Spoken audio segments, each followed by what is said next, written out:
तो यहाँ पे क्या लिखा है sir, calculate the profit and loss in the following transaction and also find the profit percent और loss percent in each case, ये लिखा है ना। तो पहले हम लोग क्या करते हैं सर, आपका सम नंबर 1 करते हैं, उसके बाद हम लोग क्या करते हैं सर, आपका सम नंबर 2 में जाते हैं। बस याद रखिएगा करना क्या है, करना क्या है। प्रॉफिट और लॉस अगर कैलकुलेट करना है। हम लोग को नहीं पता प्रॉफिट है या लॉस है, अगर प्रॉफिट है तो प्रॉफिट निकालना है, लॉस है तो मतलब क्या करना है सर, आपको लॉस निकालना है। और उसके बाद क्या करना है सर आपका, अगर प्रॉफिट निकला तो प्रॉफिट के साथ साथ प्रॉफिट परसेंट भी निकालना है, और अगर लॉस निकला तो मतलब क्या सर, आपको लॉस के साथ साथ मतलब क्या करना है सर, आपको लॉस परसेंट भी निकालना है। आया बात समझ में ना।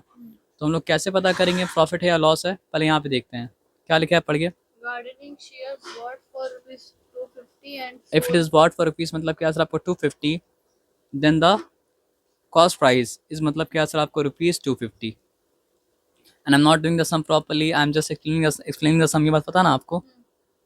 सोल्ड एट रुपीज़ मतलब क्या सर, आपका 325। सो सेलिंग प्राइस इज मतलब क्या सर, आपका रुपीज़ मतलब क्या सर, आपका 325।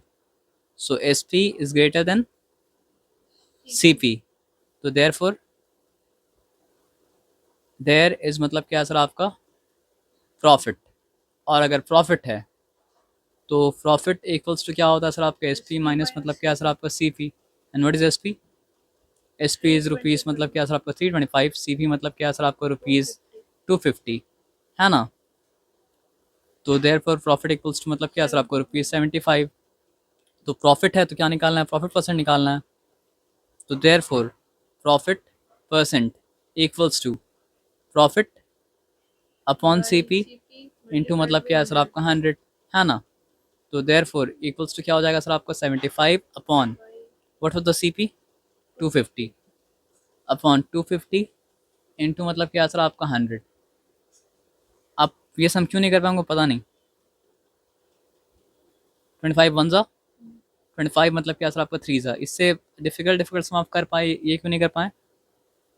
इसका पार्ट 2 में वो दिक्कत हुई। अच्छा पार्ट 1 में दिक्कत नहीं हुआ था, पार्ट 2 में दिक्कत हुआ था। तो यहाँ पे प्रॉफिट क्या सर, आपका 75 है, प्रॉफिट परसेंट क्या सर, आपका 30% है। लास्ट में आंसर मतलब क्या करना सर, आपका लिख देना। अब हम लोग क्या करते हैं, पार्ट 2 में आते हैं।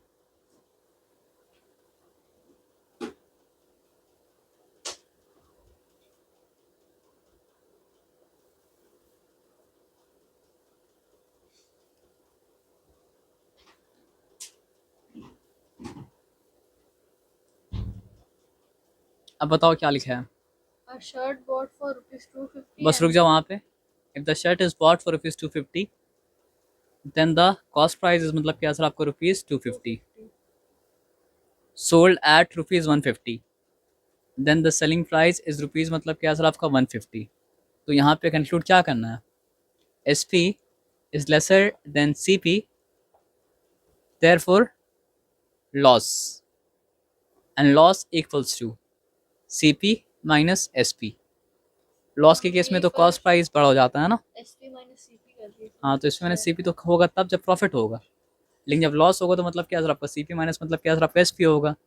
तो फिर क्या हो जाएगा सर, आपको ₹250 माइनस मतलब क्या सर, आपको ₹150 इट इज इक्वल टू मतलब क्या सर, आपका ₹100। यानी बेचारे को 100 रुपये का मतलब क्या सर, आपका लॉस हो गया। अब लॉस हो गया तो निकालना पड़ेगा मतलब क्या सर, आपको लॉस परसेंट। तो लॉस परसेंट इक्वल्स टू मतलब क्या सर, आपका लॉस बाई 100, नहीं लॉस बाय इन्वेस्टमेंट जो कि मतलब सी पी है, इंटू मतलब क्या सर, आपका 100, जो कि क्या हो जाएगा 100 100 बाय अपॉन 250 250 इंटू मतलब क्या सर, आपका 100। 50 5 टाइम्स, 50 मतलब क्या सर, आपका 2 टाइम्स, 5 1 टाइम्स, 5 मतलब क्या सर, आपका 20 टाइम्स। तो मतलब क्या 40% का लॉस हुआ।